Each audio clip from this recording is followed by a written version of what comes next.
going on, everybody? Sparks Comics here, ready to do a review for you guys. This review is going to be on E-Ratic #1.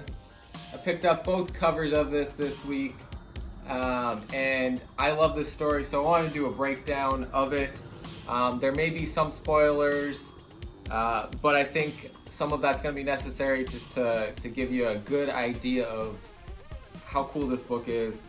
So let's just dive into it. We've got cover A by Kaare, who also is the writer and artist on this book, and cover B by Mike Deodato Jr. So really cool. There were two store exclusive variants. I believe it was 616 Comics who had them, and it was two different covers by John Boy Myers. So really great covers there. I've kind of started to move away from store variants though, so I did not pick those up. This actually is what I thought was going to be the main cover, and did not, because this was the art that they had on previews. So it's interesting that ends up just being the first panel here. But the premise of this book really is that there's this kid who has these powers that he can only use for 10 minutes a day. And he's also a kid though, and he's pretty awkward. He's he's in high school, just moved to a new town, because his mother moved there for a job, which we find out may or may not actually exist. So he's got 15. It starts out saying he's got 15 seconds left to save her, and we see him skyrocketing, kind of flying through the air to save somebody.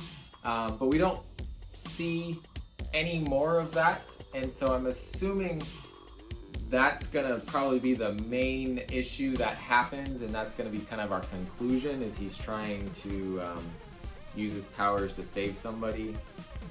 But we don't get there yet. We get them moving in to this new town. The single mother dropping off her two kids at school, and it starts out. I get some vibes of Spider-Man. Obviously, like the covers definitely remind a little bit of Scarlet Spider, Ben Reilly, but we've got this kind of awkward kid, and like the first thing that happens is this, kind of really good-looking girl is like interested in him a little bit, like not outright, but kind of wants to talk with him. And we've got this bully character, like Flash probably would be, because she's friends with the bully, like Gwen and MJ were friends with Flash, so it's definitely got hints of that, except he has a brother this time who's kind of a cool kid, so it's a little bit different. But interestingly, we have this blonde, and we have a redhead also, so I don't know if that's on purpose to kind of give that vibe or what the case is, but the art inside's pretty good. We've got colors by Brian Reber and letters by Sal Cipriano. The only other covers besides the two that I've shown are the John Boy Myers covers, so if you're looking for something very limited, that would be the covers to go for. But mainly, we get this kid going through his first day at a new high school. He makes a friend who seems to know everybody, find out that there was something that made the town famous at one point, and it was these 10 students that got killed, and so there's a little bit of a shrine to them. We see some of his teachers who kind of all suck at their job. He somewhat gets into a disagreement, argument with one of them who seems to be acting like a communist dictator a little bit in his classroom. And so, later he, that girl at the beginning, we find out her name during that class is Kristen. The boy's name's Oliver. And so she she thanks him for, he kind of was standing up for her, and that's why he got into that argument. We get introduced to some mysterious guy who's trying to get him to become an intern at this lab, and his name is Dr. Peters. Says his friends call him Doc. So it's a little weird, he's a little crazy. He says, all I can offer is your destiny. Not that, because Oliver asked, is it a paid job? And so he definitely seems to know something about Oliver. I'm wondering if he knows that he has powers somehow.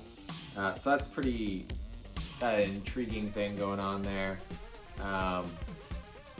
But at the end, we see that that teacher that he got into an argument potentially has some powers that he may have just found out about on accident. We get some giant robot squid thing suddenly appearing and causing an earthquake, which threatens Kristen and her brother and their dog, and so he uses his powers to save them. Unfortunately, she filmed it and is posting it to the internet to essentially to make the city go viral and make something interesting happen in the city. And unfortunately, you know, his identity is very easily seen in that video, and so he had specifically asked them not to tell anybody, but she did anyways. So that's like the summary of what happened in this book. And I think in this case, because it's kind of an unknown, I think it was worth giving you a little bit of a summary of what happened. But let's talk about the different pieces of this. We've got covers here that are both pretty cool, both Spider-Man-esque. So I like that. I think so. Overall, cover-wise, I'm gonna say 8 out of 10. Mainly because they do somewhat mimic other covers. They're not homages to them or anything, but I've seen these poses before. We got a little bit of a twist with these kind of electric-looking powers, so that's new. Art on the interiors, I really like also. I'd say 8 out of 10 there as well. Story-wise, I think it was a great setup. There's a lot of dialogue. There's a lot going on, and so knowing that there's 5 issues, my main concern story-wise is that we may have some loose ends at the end of 5 issues. So story, I'll give a 7 out of 10. Characters, I think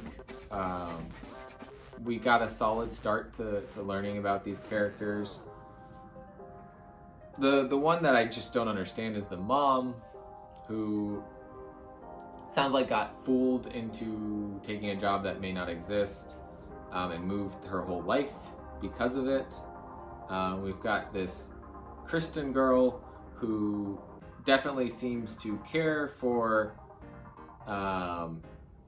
Oliver, but is then willing to post a video showing his identity and him using powers, which doesn't seem to make sense. So the characters is where I'm a little bit lost on this book. That doesn't seem, based on how she acts the entire issue, seems very uncharacteristic by the end. Especially kind of ungrateful for him saving their life. We've got this, communist teacher who's going evil and kind of trying to take over the school, which is a little weird, but like he seems to keep his motivation the same throughout. Characters, I'm probably at like a 5 out of 10. The only one that kind of seems to make sense, is the main character, Oliver. His brother, is pretty good too. And then the random friend that he makes, Bijou, or so his friends call him Beige. So, yeah. So overall, I'd say, you know, for a first issue, I'd give it overall 7 out of 10. This is the second book I've read from AWA Upshot. I've been reading American Ronin also. I haven't read any of the other books that they've been doing, but I've heard really good things. So this was definitely one of those must pick ups and reads for me. Didn't disappoint. I think there are parts that could have been better, and I think over the next couple issues we'll hopefully see some of that get fleshed out and end up seeing a good conclusion to everything. I'm hoping we don't get any loose ends left because there's a lot going on, but that's where I'm at with this series. Solid 7 out of 10 for me. Will continue to read this, but you know,